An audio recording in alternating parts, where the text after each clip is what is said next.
बांग्लादेश के तख्ता पलट में किसका हाथ है? किसी ने आईएसआईएस का हाथ बताया तो कोई पाकिस्तान पर शक की सुई रख रहा है तो कोई यहां चीन पर इल्जाम धर रहा है।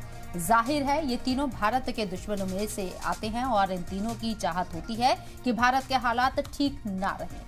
यही वजह है कि भारत के दोस्त पड़ोसी मुल्क में सियासी उथल पुथल देखने को मिल रही है। बांग्लादेश से पहले अफगानिस्तान, श्रीलंका की मिसाल भी हमारे सामने है। तो क्या बांग्लादेश के तख्ता पलट से भारत के खिलाफ वो चाइना वॉर छिड़ गया है? इसे हम समझने की कोशिश करेंगे। तो ऐसे रहे कि कल जिस तरीके से तख्ता पलट हुआ है बांग्लादेश में और शेख हसीना भारत की शरण में है, ऐसे में बांग्लादेश के तख्ता पलट का असर हिंदुस्तान पर क्या होगा, बार बार ये सवाल बना हुआ है। और जब 3 एलिमेंट इसमें नजर आते हैं बांग्लादेश की, अगर हम 4 एलिमेंट को देखें, बांग्लादेश की सेना इस पूरे तख्ता पलट में नजर आती है, ये कयास आराई की जा रही है और इसके साथ साथ चाइना की भी एंट्री हो चुकी है। आईएसआई का भी नाम सामने आ रहा है, पाकिस्तान ऑलरेडी सामने है और इस मौजू को लेकर कई कयास आराई हो रही है। अगर ये तीनों की तिगड़ी यहाँ नजर आती है तो हिंदुस्तान के लिए कितना बड़ा थ्रेट होगा। इस मौजू पर बात करने के लिए पीके सहगल साहब डिफेंस एक्सपर्ट हमारे साथ मौजूद हैं और साथ ही महेंद्र सिंह फॉरेन एक्सपर्ट हमारे साथ मौजूद हैं। आप दोनों का इस्तकबाल है सलाम टीवी में। सबसे पहले पीके सहगल सर, मेरा सवाल आपसे है, हिंदुस्तान अपनी खुदमुख्तारी के लिए जाना चाहता है, अपनी हिफाजत के लिए जाना चाहता है, दुनिया में कहीं भी कुछ भी जियोपॉलिटिक्स के तहत चल रहा हो लेकिन हम पर असर नहीं पड़ता है। क्यों? क्योंकि हमारी डिप्लोमेसी बहुत स्ट्रांग है। लेकिन हम बात बांग्लादेश की कर रहे हैं, हमारा पड़ोसी मुल्क है, बांग्लादेश से हमारे रिश्ते बहुत अच्छे रहे हैं लेकिन अब वहां तख्ता पलट हो चुका है। हम पर क्या असर होगा इन हालातों में? देखो, हिंदुस्तान केवल और केवल एक देश है जिसका बहुत बुरा असर होगा। हमारी सिक्योरिटी जो है बड़े पैमाने पर कॉम्प्रोमाइज हुई है। नॉर्थ ईस्ट जो है, हमारे बॉर्डर जो है 4096 किलोमीटर लंबे हैं, वहाँ हर प्रकार से सीमा सुरक्षित थी।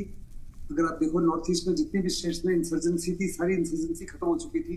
और उसका मुख्य कारण था शेख हसीना। शेख हसीना ने इंश्योर किया था कि इंसर्जेंट्स को किसी प्रकार से सेफ सेंचुरी, बांग्लादेश में कोई सेफ सेंचुरी ना मिले, उनको कोई वेपन सपोर्ट ना मिले, उनको किसी प्रकार का फंडिंग ना हो।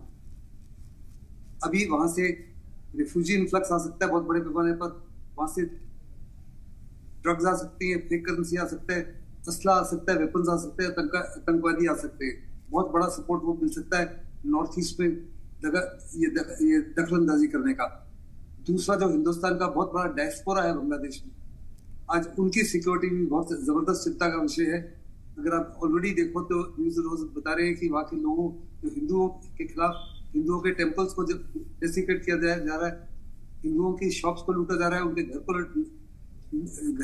को तो लूटा जा रहा है और उनकी जान को भी खतरा है।